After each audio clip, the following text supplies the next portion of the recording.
Good evening, everybody, and welcome to everybody who's joining us. We're going to give people a couple minutes um, to sign in and join us. Meanwhile, we're really happy to hear from you on the chat. Who's with us this afternoon or this morning or this evening, wherever you're coming in from, um, which part of the world.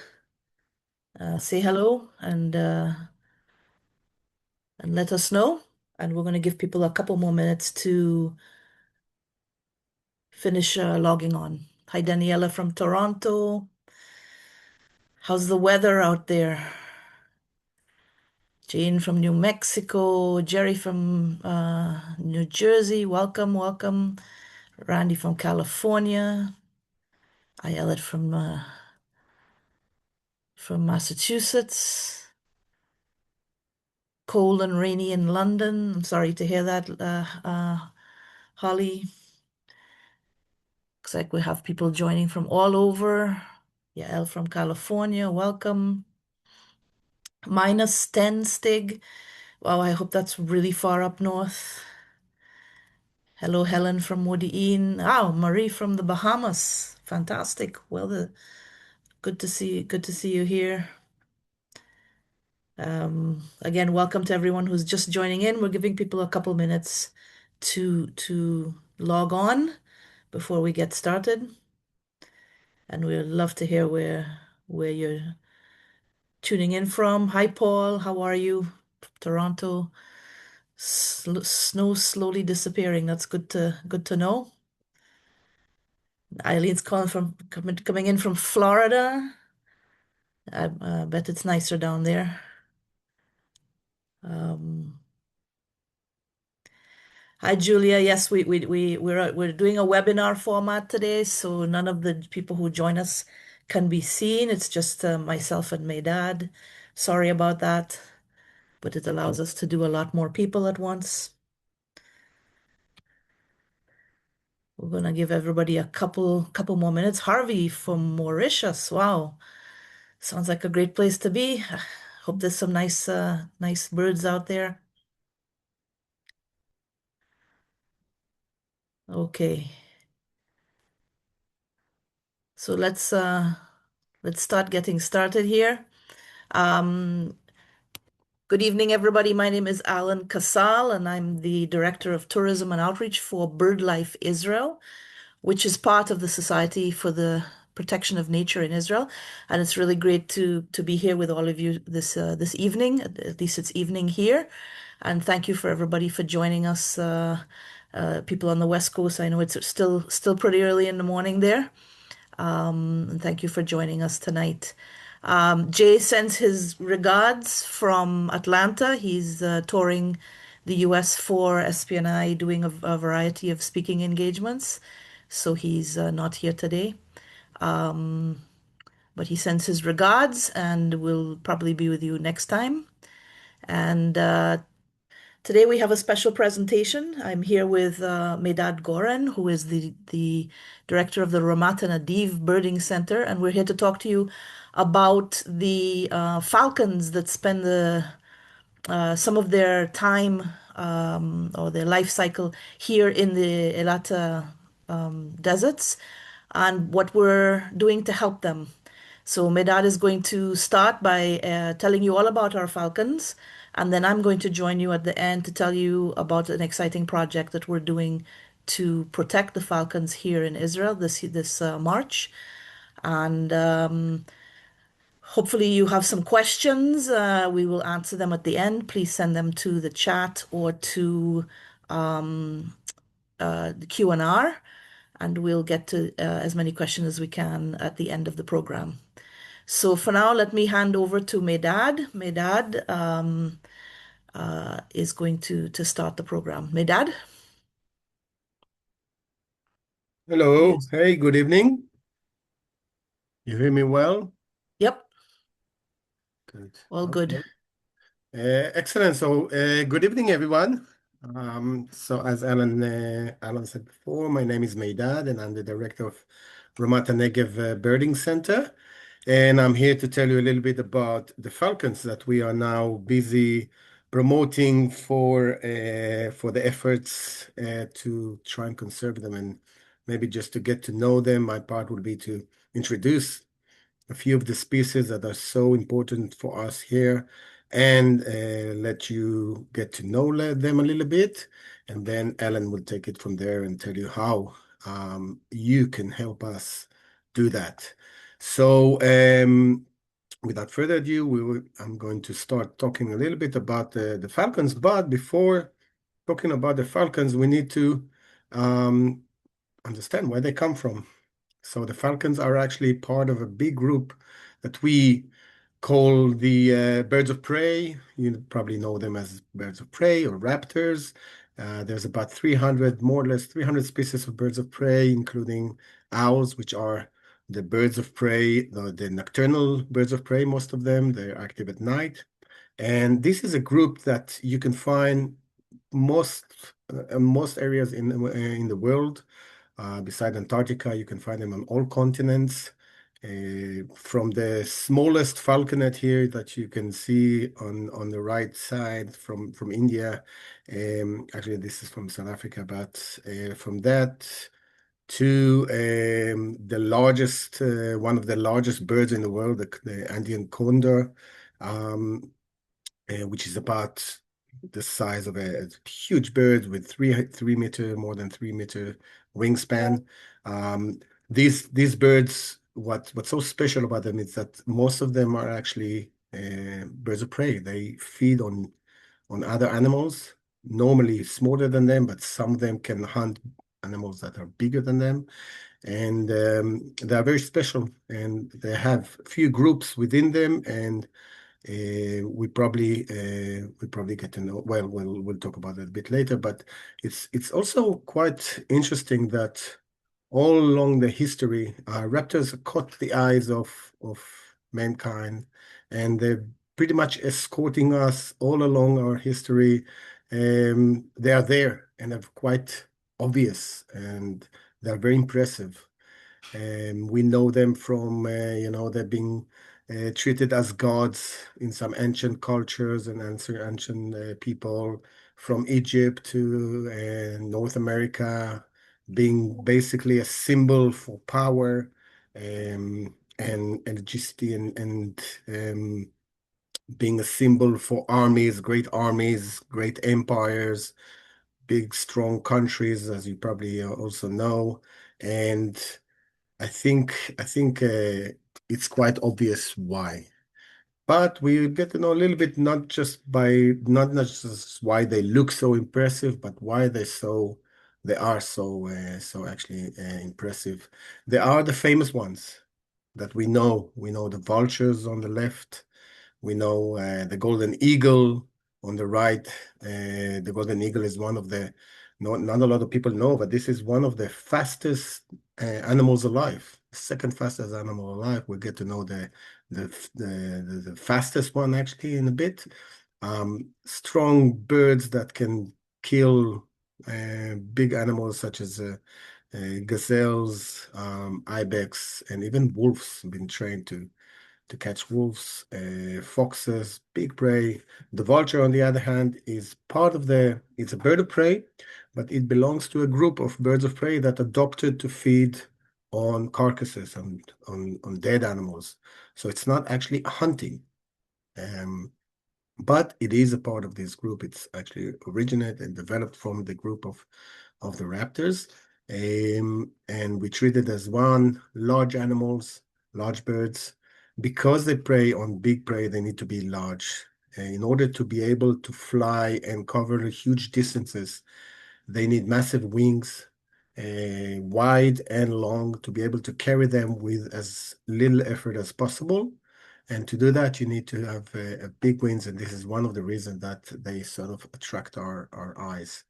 But there are the less famous, maybe, and this is the group that we're going to talk about, and these are the falcons. The falcons are a group within the birds of prey, but it is also quite important to mention that genetically they are a little bit distant from raptors such as hawks and buzzards and eagles and vultures. They're closer to parrots. But since their biology is very, very similar to those of the raptors that we know, they're fast, they're strong, even though they're smaller, they're the smallest of the birds of prey. But they are fast, they're strong, they're tough, and they feed on mainly on live prey that they catch themselves. A lot of them catch the prey in the air, and you can find them also in from the Arctic, from the northern Arctic to the southernmost continents in Australia, Africa, and America. Um, and you can see if you look at the pictures, these are the falcons that we find that we have in Israel. These are all these are all the species that we have here in Israel. Well, it's a species and subspecies. I will explain a little bit just later. But from the smallest merlin here, second on the left on the top, which is a falcon that only comes here in winter, but regularly visit us in the winter and goes back to the northern countries which he comes from to breed, to the Eleanor's falcon on the left of the merlin, on the top left corner. That's an amazing, very interesting falcon that migrate south to Africa and Madagascar and goes back to feed on migrating birds along just around all in the islands, on the islands and on the coasts of the Mediterranean. Only there you can find it. And two other raptors that we know quite well, the kestrel and the lesser kestrels. Um, and they're very fast, these birds. They're quick, they're fast, and they use the power and the speed to catch and basically kill the prey as efficiently as possible and with as minimum energy and risk that they can. You can see that the bill normally it's quite a typical shape that the falcon have. That's very quite long, narrow wings that give them the ability to gain quick speed. Normally longish or shorter tail, depends on which kind of falcon it is. If it's the kestrel, you can see on the left, on the third from the left, you can see that the kestrel's got quite a long tail.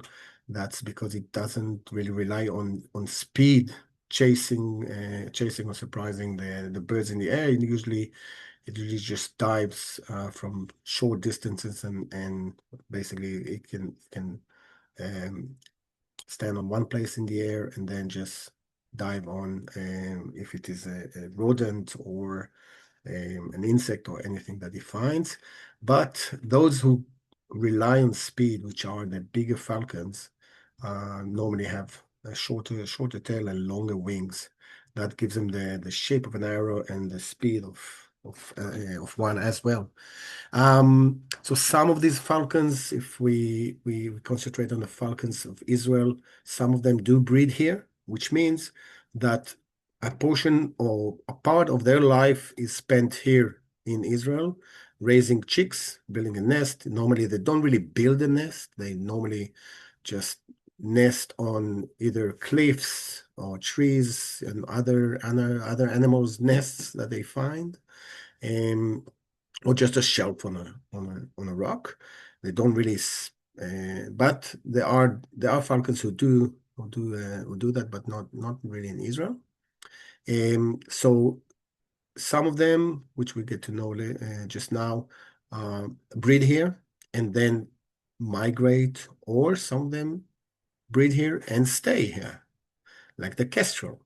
The lesser kestrel, which is a very similar species to can say, the brother of the kestrel, it actually migrates to southern Africa and comes back here to breed.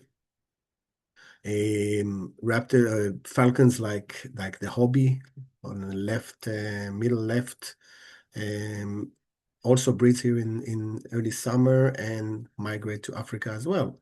Or you have the on the bottom left, you have the Saker, which only comes here in winter. Or on the left corner, you have the red-footed falcon, which just it breeds in Europe, but it migrates through Israel in good numbers. So every falcon does its own thing. But I think the common thing to all of them is that Israel is playing a major and an important role in their lives. May it be just a stopover site for the migrating birds who need to gain food and energy to continue the migration and the trip as successful and make it as successful as possible, or those who come here to spend the winter, or those who come here to breed, or those who stay all year round.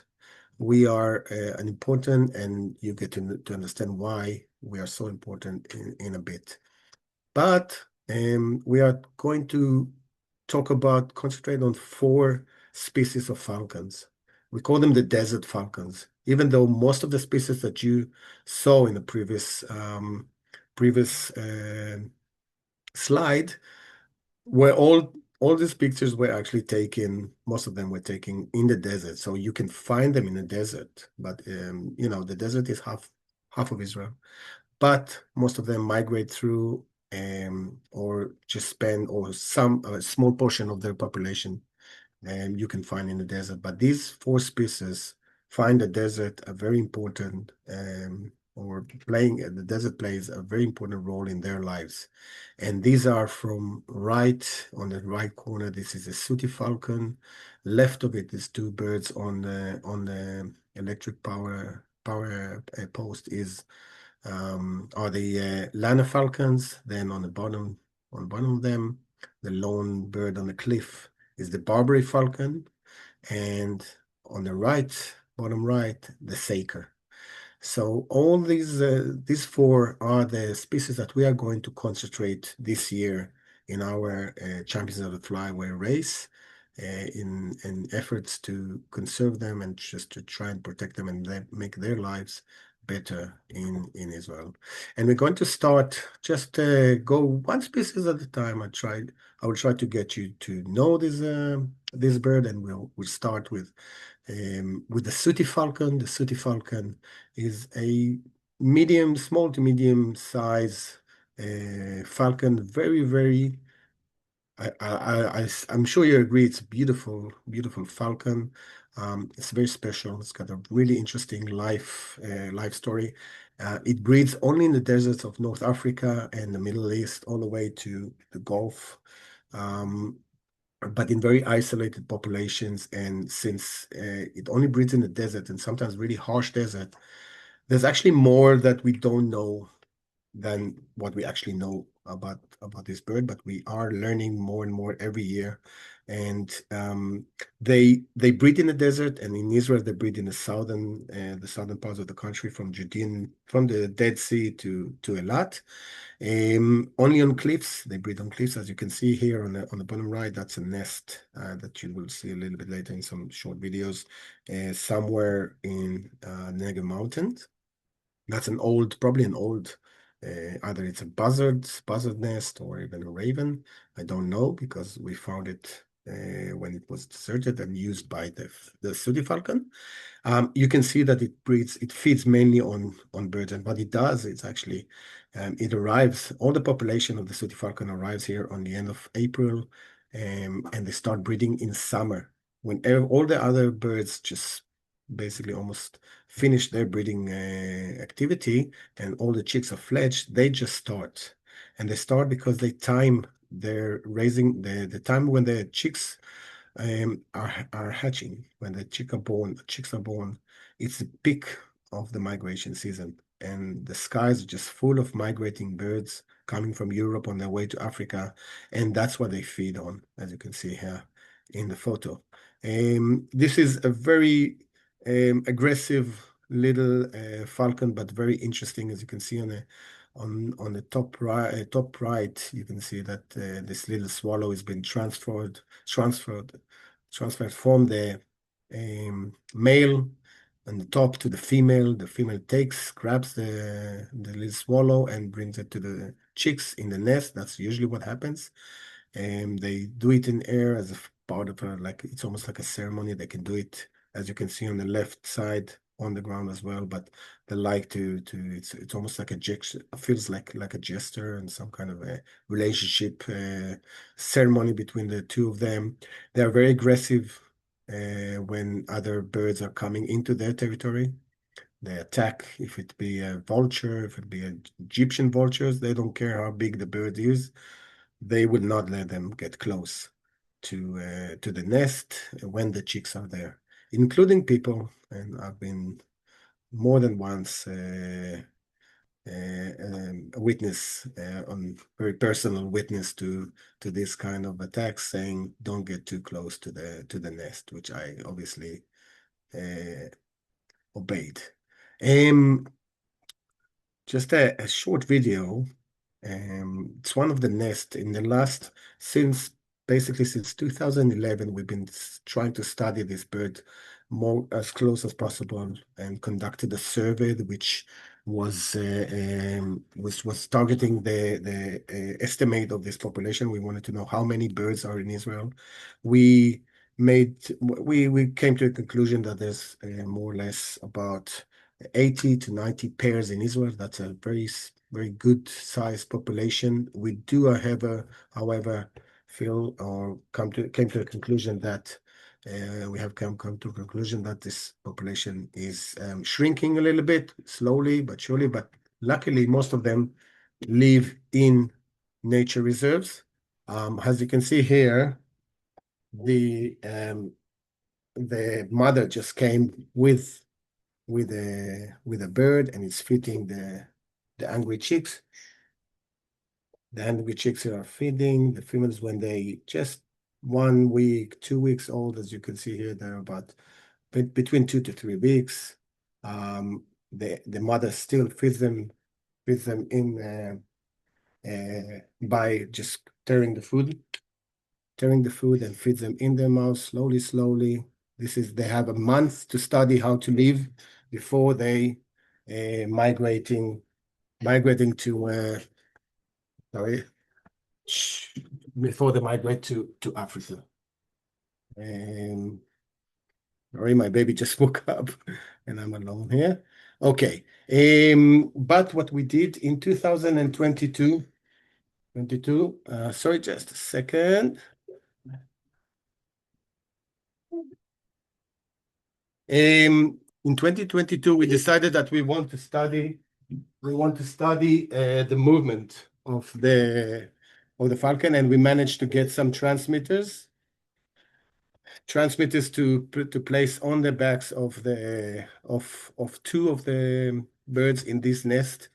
And since then, we managed to deploy 4 more transmitters, and what you see in the map is the movements and all the data that we have so far. These birds migrate all the way from the Negev to Madagascar, and what you can see here is the path. And there's so many things that we can learn from that, including the stopover sites in Africa, the places that are so important to the birds in order to manage to get some energy on the way from Israel to Africa. And the other most important thing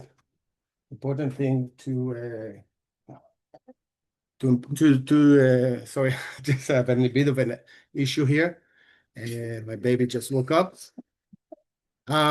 So what we want to do is to get some more data. We are joining an international effort together with our neighbors here, and we managed to contribute to an international single species action plan, which basically targets how and try to find ways to conserve, because this is an endangered species worldwide.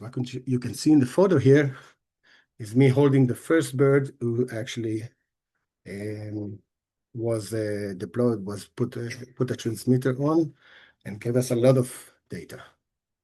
This is a nest, the same nest, just last year, the first time in Israel that 4 chicks in the same nest were recorded.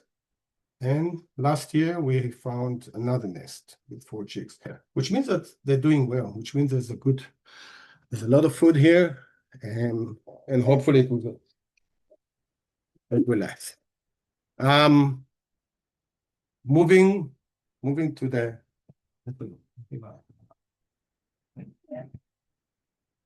sorry. The second bird is the Lanner Falcon. Lanner Falcon is one of the largest falcons in the world. It breeds only on cliffs. We call it the cliff falcon. That's the translation to the name. And it's one of the big falcons. We're moving from the Sooty Falcon, which belongs to a medium-sized falcon group, to the large ones. And these ones are found, the Lanner Falcon is found mainly in Africa and Europe and a little bit in Asia. And it's got quite large distribution with quite a couple of subspecies. And here in Israel, you can find them mainly in the desert. It used to breed in the north and a little bit in the center, but now only in Judean desert and the Negev. This is a very fast falcon that can feed on birds, and mainly on birds and rodents. But when you open the red data, trying to define or understand what's the situation, because we can see, as you can see on the map on the left-hand side, the population is shrinking. And since this is a big falcon that breeds here, most of the year you can find him around the nesting area, mainly the adults. So it's not very difficult to find a nest. And then it's not very difficult to steal chicks, since we used to breed as you can see in the highlands, the desert highlands, where there's quite a few shepherds raising quite close to settlements and to people's settlements. And now with the Dead Sea becomes a very, very attractive place for hikers, for tourists. Then it's also a lot of disturbance there, together with poisoning as pesticides and lead poisoning. It's not easy.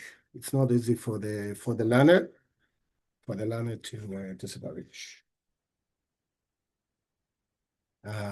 What you can see here is my son here. Since we want to understand why the population is shrinking so much, even though we know what the challenges are, especially the NPA with the program of banding and tracking raptors together with the Israel power energy company, have been deploying tags, transmitters on lanners for a few years now.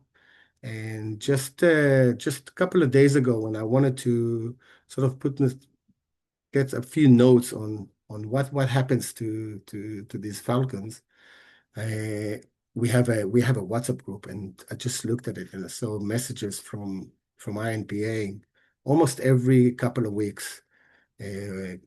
I'm sorry to say, but one lanner was caught in Saudi Arabia, and another one in Jordan, and then another one was caught. I mean, it was trapped. You could see because of the transmitters. You can see, you can understand what's happening. One was electrified in Turkey. So this bird, even though they breed here in the desert in Israel, as soon as they leave the nest, normally for the first year, 2 years, they just wandering around, migrating and flying all over the area, all over the region. And it's not, you can do whatever you want or whatever you need to do here, but it's very hard to control what these birds are doing elsewhere. Moving to another, right? Oh, there was a bit of a mess up here. I don't know why it's that, but This is the Barbary Falcon. And the Barbary Falcon is you probably all know it as the Peregrine Falcon. The Barbary Falcon is a subspecies. It's treated now as a subspecies of the famous Peregrine Falcon. The Peregrine Falcon is the fastest bird, bird in the world. Can reach to 390 kilometers an hour when it's shooting from high up in the sky. And what you can see here is a subspecies that is a desert subspecies. The Barbary Falcon is, as you can see in the map, is number 8. You can find it in North Africa and the Middle East. It's not rare, right? But it is threatened. It is threatened, especially for a couple of reasons that we are going to talk now.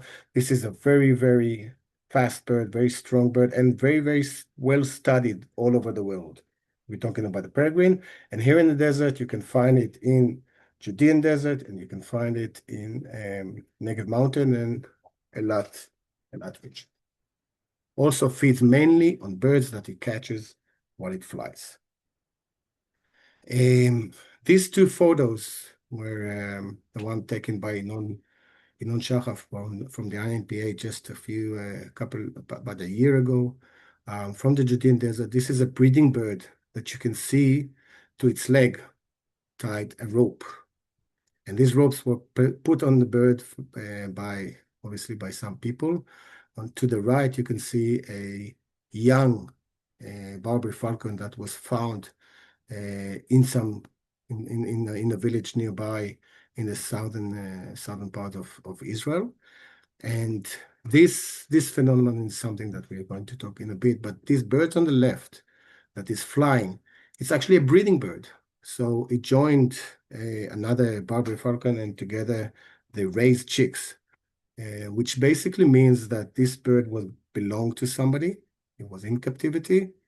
Somehow it got free. Somehow he got out of prison, you could say, and it's now back in nature, which is a very interesting thing. We don't know the rest of the story, unfortunately, but we are trying to monitor, because almost every pair that breeds in Israel is known to us. We are every year, the INPA, together with the SPNI and a lot of other birders, are checking every cliff almost in the desert, looking for all the raptors that breed in Israel, because information is power. If we know exactly the situation of all the species that breed here, all the populations, then we have good information, good data to go and try to promote the conservation. The last species of the 4 that we're going to talk about it well, basically unlike the rest of the 3 that breed here in the desert and find the desert a home for their chicks, this is a Saker Falcon. And the Saker Falcon is a bird that doesn't breed in Israel. It breeds mainly to the north, from Central Eastern Europe, and Eastern Europe to Asia, to Western Asia, and it comes here in the winter.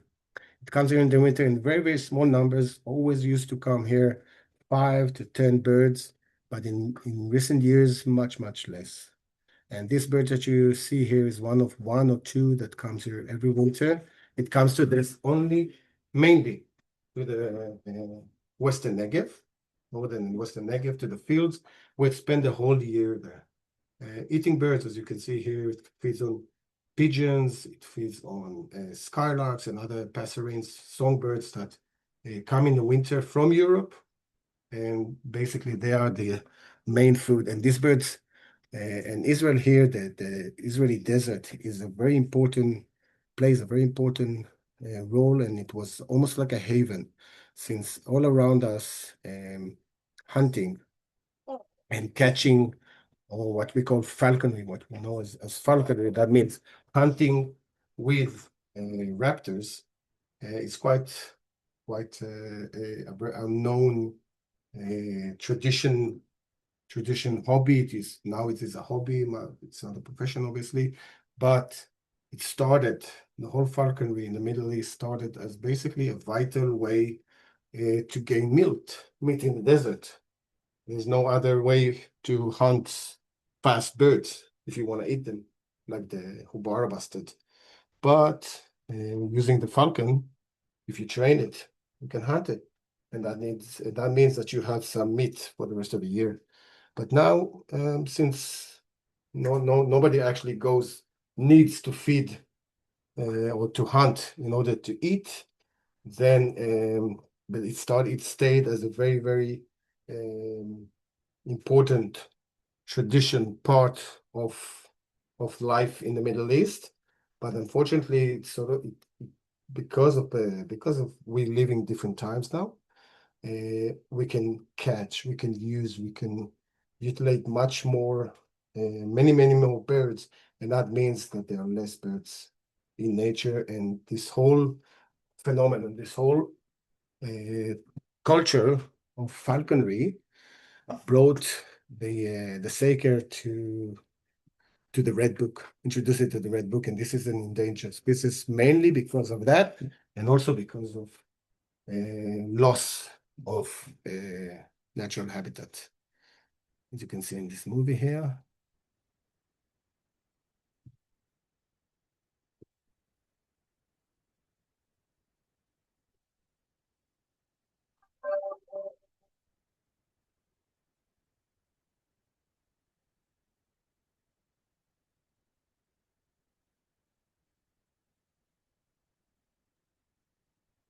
We all know Roy breeds birds, but maybe you didn't know who for. Well, some of them head overseas to the Arab market.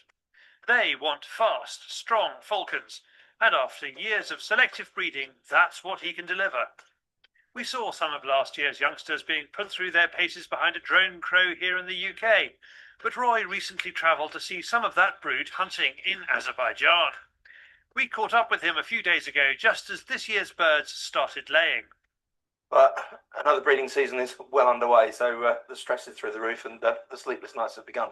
And obviously, we've got the first eggs coming through here, which will be hopefully Peregrine eggs. So, female peregrine have been laying, and we've been inseminating them with Jersey, which makes a very good hybrid. Luckily, I got invited to go and see some of the birds that I've bred being flown by some of the guys out in Azerbaijan last month. Yeah, seeing the whole journey of having the chicks or having the eggs. So we've made them. We've literally carted the sperm around in Eppendorfs, inseminated the females, incubated the eggs, hatched the eggs, reared the chicks, shipped them out to the UAE, and then gone out to Azerbaijan and seen the young falcons hunting. It's just a complete circle for me, and to see them performing so well as well was just absolutely superb. To witness falconry in other countries being performed to such a high standard really was just an absolute pleasure. I mean, the trip itself was just absolutely fascinating. You hear stories and you see videos of some of the hunting out there, but to actually go out there and experience it, and to experience the culture and to see exactly what goes on the ground was quite phenomenal. Some of the flights we were getting were amazing. Whilst the birds were being flown, they were fitted with the new Marshall GPS, and Mark Williams from Marshall was actually out with us. So we were getting to see exactly what it was capable of, and seeing some of the tracking that was going on was amazing, because some of those flights were going on for anything up to about 14 kilometers. So yeah, that was just to show that there are many aspects to the thing. And when I think of this falconry here, it's mainly the bad side of it. And the reason is that in order to supply with falcons, one needs to get them from the wild. And it's only in the last decade or two that this phenomenon was started to rise here in Israel. and we started to find more and more birds with the strings in the field, and we managed to understand that this phenomenon starts to grow in Israel. And then together with the NPA, we decided that we can't just sit there and do nothing. And we initiated the project in 2017, the Falcon Guardians. And the idea is basically to watch the falcons. So we have every year in the winter those three big falcons that come here in the winter: the Lanner, the Saker, and the Barbary Falcons. If you remember, then two of them are breeding here, but in winter, some of the young birds also come here to the fields of the northern Negev, together with the Peregrine Falcon that comes here from Europe also to spend the winter here. And they are target to poachers, as you can see here in the left-hand side and the left bottom. They've been tried, they've been targeted. This falcon, this Barbary Falcon in the middle, also is in a rehab now after being taken from a poacher in his house. It was held in his house, and we know that this phenomenon is just growing. This falcon, this peregrine that I'm holding, was found in the desert, just exhausted, basically asking for food from people, begging for food. And these volunteers come here we start the project every November when the first birds arrive, and we finish it normally beginning or mid-March when the birds go back to Europe. And every day we try that every day there will be at least one or two volunteers that come here based on their free time and just patrolling. We know where the birds are. We know where the poachers are coming as well. And we are basically just guarding these falcons. And we need more people, and we need more, obviously, more resources to protect all the birds, all the falcons that come here. Ellen, back to you. Hi, thank you, Meidad. So I'm going to take over from Meidad now to tell you a little bit about what we're doing in the next couple of months to help with Meidad's project to protect the falcons. And Meidad, you're going to help me to advance the slides, right? Meidad? What was that? You're going to help me advance the Yeah. slides, right? Yeah, Yeah. okay. Okay. So this year on March 25th, we will be hosting a program called Champions of the Flyway. This is an international bird race that has been going on since 2014. Every year, go ahead and advance. Every year, bird watchers from all around the world come together to race for conservation. And we partner with conservation organizations all over the area, all over the region, to prevent the illegal killing of birds. The illegal killing of birds accounts for several million birds a year that are killed illegally during their migration. They're killed for food, they're killed for sport, they're killed just because our parents used to kill them, so why not? And it puts a great strain on birds who are already facing quite considerable challenges around migration, both natural challenges such as weather and climate change to man-made challenges such as wind turbines and electricity poles and all the man-made structures that get in the way. And now we've added illegal killing of birds.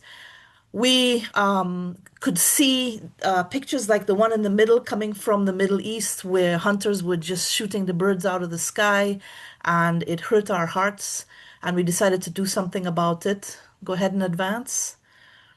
And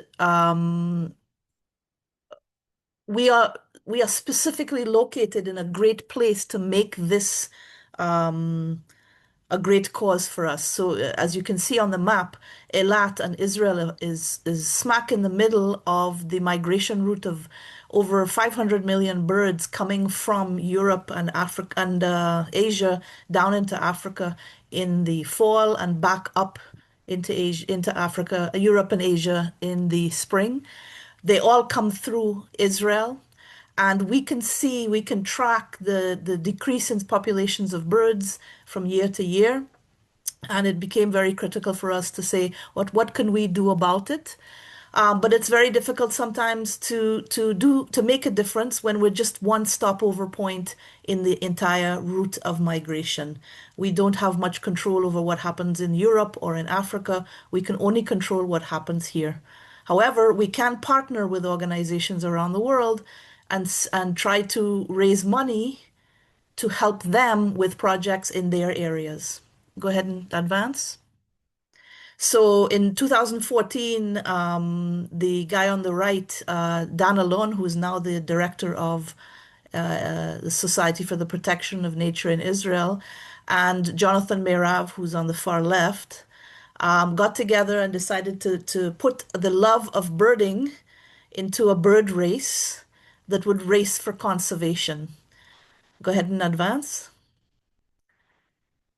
The idea is that each year we would pick a conservation project or place, that the recipient needed to be a capable NGO with a clear plan on goals about conservation of a particular species. Teams would register to race in Champions of the Flyway and would start raising money and spreading the word, and all money raised would go to that active conservation action plan. Go forward. Over the years, we've raced for 11 years so far. This is our 12th year. Over 30 participants from over 35 countries have joined us, and over 800 birders from around the world have come and participated in Champions of the Flyway. And we've raised over $500,000 for conservation of migratory birds. And you can see here the different projects that we have worked on, starting with migrating raptors, birds of prey in Batumi, Georgia. We then moved on to Cyprus, Greece, Turkey, and the Balkans. We even raised money to protect vultures in the Rift Valley of Africa. Moved on to steppe eagles in Uzbekistan and Kazakhstan, turtle doves in 4 different countries, red-breasted goose, and then white storks in Tanzania. Last year, with the situation with the war and the fact that bird watchers couldn't easily come to Israel, we decided to concentrate on a local species and really motivate our local birders to participate as much as possible. And we concentrated on the nesting terns. And this year we set our sights on the falcons that spend their winter here in Israel. Go ahead. So this year we are protecting the falcons of the Negev Desert. And here's our logo and our tagline, "Let falcons fly free." Go ahead.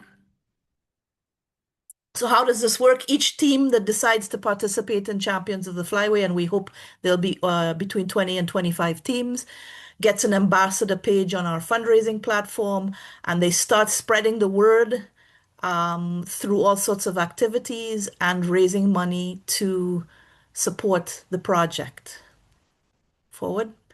All the money that's raised, 100% of the money that's raised, is given to the project for the year. So it will go to the Falcon Guardians project, and it will be divided into 2 areas. One is to help to track and tag Sooty Falcons so that we can continue to learn where they're migrating to, where they're nesting, and better protect their nests. And the second is to continue to recruit new members to the Falcon Guardians team to help protect and stop poaching in the Negev Desert of the other 3 species of falcon, and to purchase equipment that they need to help monitor the poachers in the area. We have a lot of little victories along the years. We know that we're making a difference in the countries and the projects and to the birds that we are targeting each year. We've even managed to do a lot of cross-border work, such as in Croatia and Serbia, where for the first time in 20 years, these countries worked together on a conservation project in 2019. Go ahead.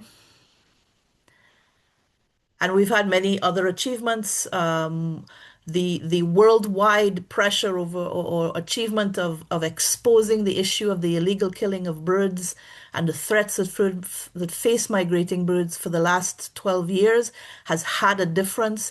People are talking about it, people are acting on it, and we've seen an increase in the awareness of what is going on. Our race has spurred other races for conservation around the world, which is really great to see. And of course, we've highlighted Eilat and Israel as the place to experience spring migration. And there's nothing like it. If you haven't been here, I highly recommend it. We are a no politics, cross-border cooperation race, and because we know that birds know no boundaries. One of our great achievements is the number of youth teams that participate in Champions of the Flyway. Every year, the numbers grow. And last year, our fundraisers, the top fundraisers were a team of youngsters. Our team that did the best PR and spreading the word was this team of young kids from a bird club that call themselves the Hawfinches. They did a fantastic job. These are tomorrow's conservation leaders. They're birding neck and neck with some of the top birders in the country and the world, and they're showing us how it can be done. So we're really proud of them, and every year we see more and more of these youth teams participating. We also see an increase of women taking part in competitive birding. When we first started 12 years ago, there were very few women participating. Now we have a few all-women teams, and the number of women participating in this is growing year by year, and that's really great. How does the race work? Each team races for 24 hours. On this year, it would be March 25th in a designated playing field. They try to find as many species of birds as they can between midnight and midnight. Every team member needs to hear or see all the birds that they report. And at the end of the day, they bring their list to a judge and are prepared to answer many questions. They're very strict. If they see a species of bird that nobody else sees, they have to provide photographic proof or at least get another team on the bird. There's a lot of cooperation that takes place. The team with the most birds wins the race. Here's the playing field. It's the southern part of Israel from Eilat all the way up the Arava Valley to Faran and back down. They can go anywhere in this, and they can do it by car. There's also a green race where they can do it on foot or by bike, anywhere they want, but they have to finish the day at the Eilat Bird Park in Eilat. And of course, the social media, there's a special group for the Champions of the Flyway where teams are asked to share what they see so that other teams have a chance. If they see something unusual, they must post it here so that at least one other team can try to find the birds. So there's a lot of cooperation going on, and we also try to get as much information out on all our social media about it. Someone's asking about the age of the youth teams. We have kids as young as 7 or 8 taking part all the way up to our national service volunteers who are between the age of 18 and 20. So there's three prizes at the end of the race. The Champions of the Flyway, which is the most species in 24 hours, the team that sees the most. There's the Guardians of the Flyway, the team that generates the most funding for the year's conservation action project. And there's the Knights of the Flyway, the team that does the most to promote the cause, help others during and after the event, and goes above and beyond for the project. The one that I mentioned, the Hawfinches, the youth team, won last year. We were very proud of them. Go ahead. Meidad? Yes. So why did we choose Eilat? We chose Eilat because there are so many different habitats there, and it is the place to watch migration in spring as the birds pour out of Egypt into all the different habitats of the Eilat area, looking for food, looking for water, looking for a chance to rest. So many birds can be found. I think the winning team might have seen something like 184 species or something like that. It might have been 189, but over 200 species of birds can be seen on any given year. If you know where to go and you get there at the right time, it's all about planning and strategy and being at the right place at the right time, and trying to get as many birds as possible. And the race is centered at the Eilat Bird Sanctuary. It starts. Many teams start there at dawn, and all the teams need to get there at the end of the day, after 8 p.m. with their list to meet the judges.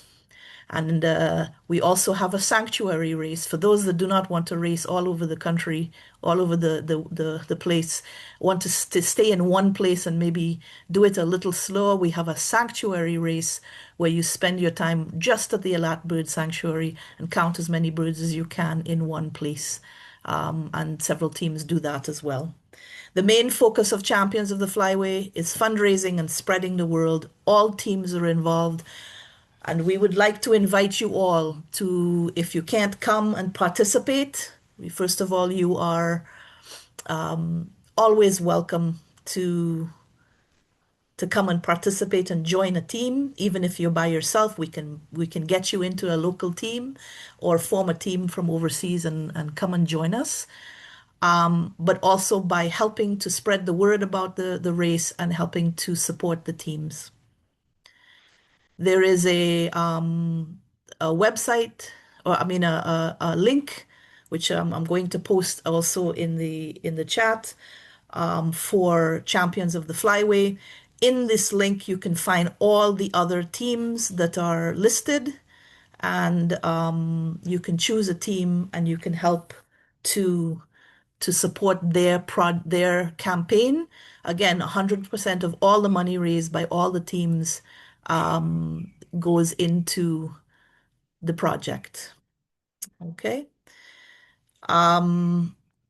So we're going to answer a few quick questions. We're running out of time, so I don't want to take up too much of everybody's time. Meidad, did you see a couple? Could you stop sharing for now?